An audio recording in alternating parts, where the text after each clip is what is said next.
ಇವತ್ತು ಲಂಚ್ಗೆ ಏನು ಮಾಡೋದು ಅಂತ ಯೋಚನೆ ಮಾಡ್ತಾ ಇರುವಾಗ ಬೆಂಡೆ ಇದೆ ಅಲ್ವಾ ಅಂತ ನೆನಪಾಯಿತು. ಈ ಉಡುಪಿ ಮಂಗಳೂರು ಕಡೆ ನಾವು ಸಾಂಬಾರು ಹೇಗೆ ಮಾಡ್ತೀವಿ ಅಂತ ಈ ವಿಡಿಯೋದಲ್ಲಿ ತೋರಿಸ್ತೀನಿ. ಬೆಂಡೆನ ಈ ರೀತಿ ಚೆನ್ನಾಗಿ ತೊಳ್ಕೊಳ್ಳಿ. ಆನಂತರ ನಾನು ಈ ಥರ ಒಂದು ಬೆಂಡೆನ 3 to 4 ಪೀಸಸ್ ಮಾಡ್ತೀನಿ. ನಿಮ್ಗೆ ಯಾವ ಥರ ಬೇಕೋ ಆ ಥರ ಕಟ್ ಮಾಡ್ಕೊಳ್ಳಿ. ಕೆಲವರಿಗೆಲ್ಲ ಈ ಬೆಂಡೆಕಾಯಿ ಇಷ್ಟ ಆಗೋದಿಲ್ಲ, ಅವರು ಬೇರೆ ತರಕಾರಿನೂ ಹಾಕೋಬೋದು. ನನಗಂತೂ ಈ ಬೆಂಡೆಕಾಯಿ ಅಂದರೆ ತುಂಬಾ ಇಷ್ಟ.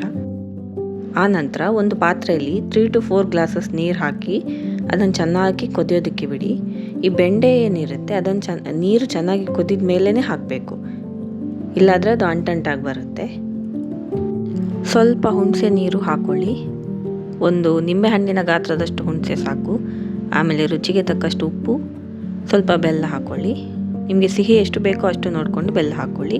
ಎಲ್ಲ ಹಾಕಿದ ಮೇಲೆ ಈ ಥರ ಒಂದ್ಸಲ ಚೆನ್ನಾಗಿ ಮಿಕ್ಸ್ ಮಾಡ್ಕೊಳ್ಳಿ. ನಾವು ನಾರ್ಮಲಾಗಿ ವೆಜಿಟೇಬಲ್ ಶಾಪಿಂದನೇ ತರಕಾರಿ ತರೋದು, ಆದರೆ ಕೆಲವೊಂದು ಸಲ ಟೈಮ್ ಸಿಕ್ಕಿಲ್ಲ ಅಂದರೆ ಈ ಥರ ಆನ್ಲೈನ್ ಸ್ಟೋರಿಂದ ಆರ್ಡರ್ ಮಾಡ್ತೀವಿ. ಸೊ ಇದು ಕರಿಬೇವು ಸೊಪ್ಪು, ಇದು ಮಸಾಲೆಗೂ ಬೇಕು, ಒಗ್ಗರಣೆಗೂ ಬೇಕು. ಇವಾಗ ಸಾಂಬಾರಿಗೆ ಬೇಕಾದಂತಹ ಮಸಾಲೆನ ಹೇಗೆ ಪ್ರಿಪೇರ್ ಮಾಡೋದು ಅಂತ ಹೇಳ್ತೀನಿ. ಮೊದಲಿಗೆ ಒಂದು 3 to 4 ಸ್ಪೂನ್ ತೆಂಗಿನೆಣ್ಣೆ ಹಾಕ್ಕೊಳ್ಳಿ. ಆಮೇಲೆ 1 ಸ್ಪೂನ್ ಉದ್ದಿನಬೇಳೆ, 1.5 ಸ್ಪೂನ್ ಕೊತ್ತಂಬರಿ, 2 ಸ್ಪೂನ್ ಜೀರಿಗೆ, 1/4 ಸ್ಪೂನ್ ಮೆಂತೆ, ಆಮೇಲೆ ಸ್ವಲ್ಪ ಕರಿಬೇವು ಸೊಪ್ಪು, ಆಮೇಲೆ ಹಿಂಗು ಅಥವಾ ಹಿಂಗು ಪೌಡರ್, ಒಂದು 5 ಬ್ಯಾಡಗಿ ಮೆಣಸು. ಇದೆಲ್ಲ ಹಾಕಿದ ಮೇಲೆ ಒಂದ್ಸಲ ಚೆನ್ನಾಗಿ ಫ್ರೈ ಮಾಡಿಕೊಂಡು 2 ಕಪ್ ತೆಂಗಿನ ತುರಿ ಜೊತೆ ಗ್ರೈಂಡ್ ಮಾಡ್ಕೊಳ್ಳಿ. ಈ ಥರ ಫೈನ್ ಪೇಸ್ಟ್ ಹಾಕಬೇಕು.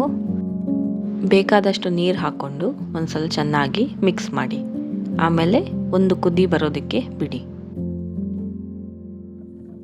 ಚೆನ್ನಾಗಿ ಕುದಿ ಬಂದಮೇಲೆ ಇದಕ್ಕೊಂದು ಒಗ್ಗರಣೆ ಕೊಡಬೇಕು. ಸೊ ಅದಕ್ಕೆ ಸ್ವಲ್ಪ ತೆಂಗಿನೆಣ್ಣೆ, ಸಾಸಿವೆ, ಉದ್ದಿನಬೇಳೆ, ಕರಿಬೇವು ಸೊಪ್ಪು ಹಾಕ್ಕೊಂಡು ಚೆನ್ನಾಗಿ ಮಿಕ್ಸ್ ಮಾಡ್ಕೊಳ್ಳಿ.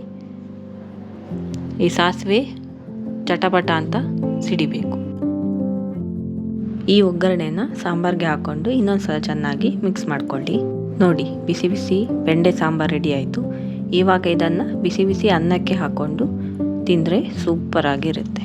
ನೀವು ಕೂಡ ಟ್ರೈ ಮಾಡಿ. Thank you.